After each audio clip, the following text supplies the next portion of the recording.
traditions, Zoroastrianism. Then finally we have the West generally, by which he groups the classical Greco-Roman culture complex and the Northern European, and characterizes both of them as essentially manifestations of the archetype of Prometheus. Prometheus, in contradistinction to Jove, defies the gods. Prometheus steals the fire from Zeus, and when you read Aeschylus's play Prometheus Bound, you find there the heroic attitude of the West, where Prometheus says he's warned about the punishments of Zeus that will be incurred upon him for stealing the fire, and he says, Zeus can do what he likes, I care nothing for Zeus, what is he to me? That is the attitude of the West, of the relationship of not only the pupil to the guru, but of man to God, of man to nature. We are critical in the West. We emphasize the individual achievement and innovation, as opposed to submission to a larger consensus. And this he finds in consummate perfection as it begins to move up into the Grail mythologies of the 12th and 13th centuries.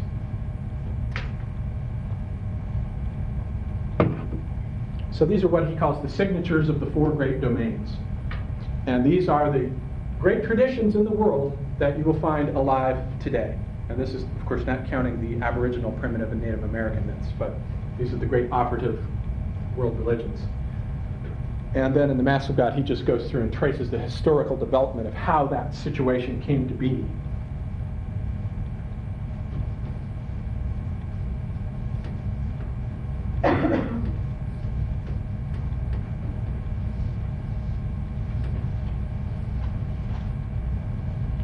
Blake was just kind of a brave with everybody, wasn't he? With the Blake? The tiger running bright. He's Prometheus incarnate. I mean, he just, the rebel par excellence, yes.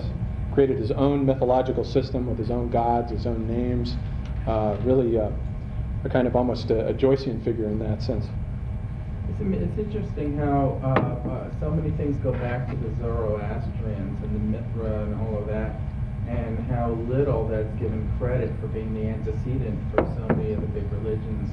Yeah, isn't it? Yeah, you don't hear much talk about the Zoroastrian tradition. No. Even if you take like a Religion 101 class, you're lucky if you even read And when that. you do hear about it, you hear, oh no, we don't know much about it. It's nothing that, Yeah. you can't know much about it. It's even alive today, but we still don't know much about it. Yeah. Yeah, it is still going. They're called the Parsees now, and there's a few of them. They're alive still in India, in Bombay, and they're called the Parsees, and they're still going. Yeah, and they still claim, it's still claimed that, oh well, we don't know much about it. But the other interesting enough, when you talk to Native Americans around here, and you go up to the Indian ruins, and you see what the archaeologists have written. Well, this was this, and we think it's that. And the Indians are like, we know what it was. They could have just asked us. Yeah. Okay, that's a good segue actually into, briefly, I just want to say a few words about the Native American story that he wrote about, where the two came to their father. I'll just pass this around because it has these gorgeous sand paintings in the back that illustrate the story. These are fun to look at. And that was published in 1943 as the first volume in the Bullingham series. And Campbell had gotten the job because of Heinrich Zimmer had known him and was still alive. Zimmer actually dies early that year, and that book is published in December, just after his death, and in fact it's dedicated to him. And it's co-authored with Maud Oakes, who was a sort of a dilettante. She wasn't well educated, she didn't have a college degree, but she was a friend of the Mellons, and she said that she wanted to go out to the Native American reservations, particularly in New Mexico, and they gave her a grant to go out there and study, and she met this medicine man, Jeff King, who was getting on in years, in his late 70s, coming up into his 80s. And this was during World War II years when some of the Native Americans were being inducted into the war. And this is a classic ceremony where the two came to their father that the Navajo would give to young men who were being drafted into the war, into World War II. And she sort of convinced him to allow her to record the story because he and one other living Native American at that time were the only two who knew the right in the story, and because the young men coming along weren't putting themselves to learning about it. So he tells her the story, and the story basically, in a very brief version, consists of these two archetypal heroes, Monster Slayer and Child Born of Water. They're brothers. Monster Slayer is born out of a kind of virgin birth changing woman is out bathing or something and discovers herself mysteriously pregnant. And it turns out to be the son is the father of the hero warrior. But the child born of water actually is born indirectly by the same woman, but there are implications that it's through the moon. Sometimes they say it's the moon, but it's the sun. He's the sort of secondary character. She's out bathing, and then there's a waterfall coming down, and the water is said to have impregnated her from the waterfall. So he is a child born of water, and they simply represent the extrovert and the introvert, the archetypal dragon slayer and the Buddhistic, Christ's figure, the one whose kingdom is not of this world and who slays the dragons of the mind. So they are born to changing woman, and they happen to be born during a period when their tribes are being assaulted by all of these monsters. And the monsters were actually born in a very amusing way. It's worth remarking on.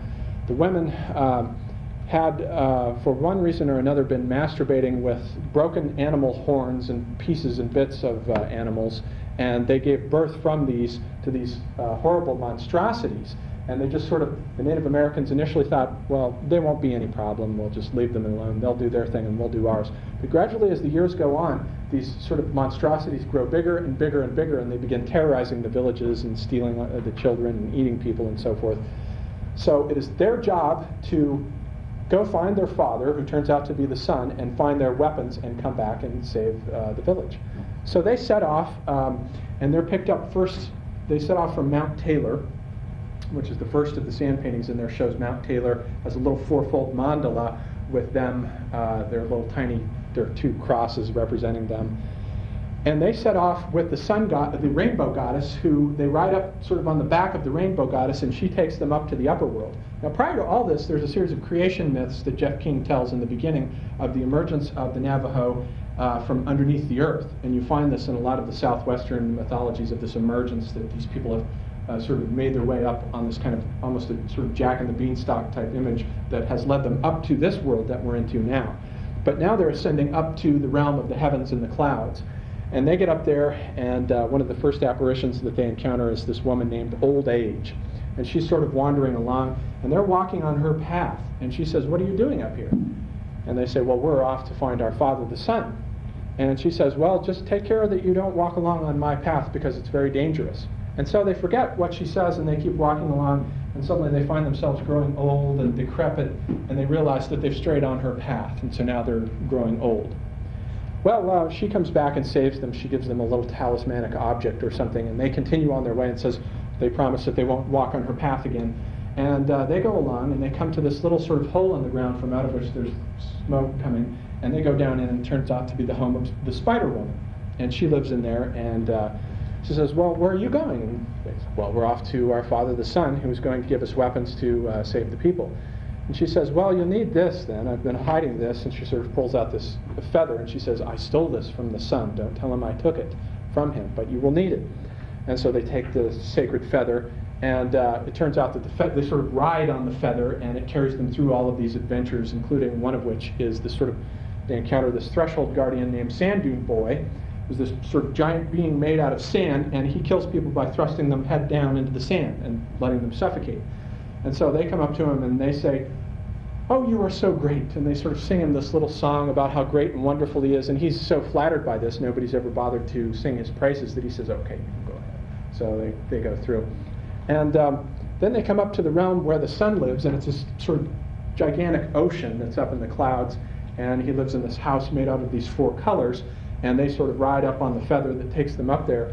And the daughter of the sun, and there's ambiguities about whether it's the wife as well, sort of meets them, and the sun is out going on his daily journey, and they say, she says, "Well, who are you?" And she says, "Well, we're the sun's father." And she says, "Well, that's funny. He told me he was faithful to me. Why don't you come in and sit down, and it's going to be very difficult. You know, when he gets back, he's not going to think too highly of you, and he will be very ferocious at you." And they say, "Well, we want our weapons." So she wraps both of them up in these sort of carpets made out of clouds and stores them up in this closet. He sort of comes in, hangs up the sun on the door, and it sort of hangs with a gong. And he sits down and he says, "Who were those two boys I saw coming up here?" She says, "Oh, well, nobody. What are you talking about?" And he says, "Well, no, I saw two boys coming up here, and I want to know exactly where they are." And so he sort of begins to fly into an after-work rage. You know how that goes. And Afraid I do. And finally he rummages around in the closet and out roll the two boys, and they unroll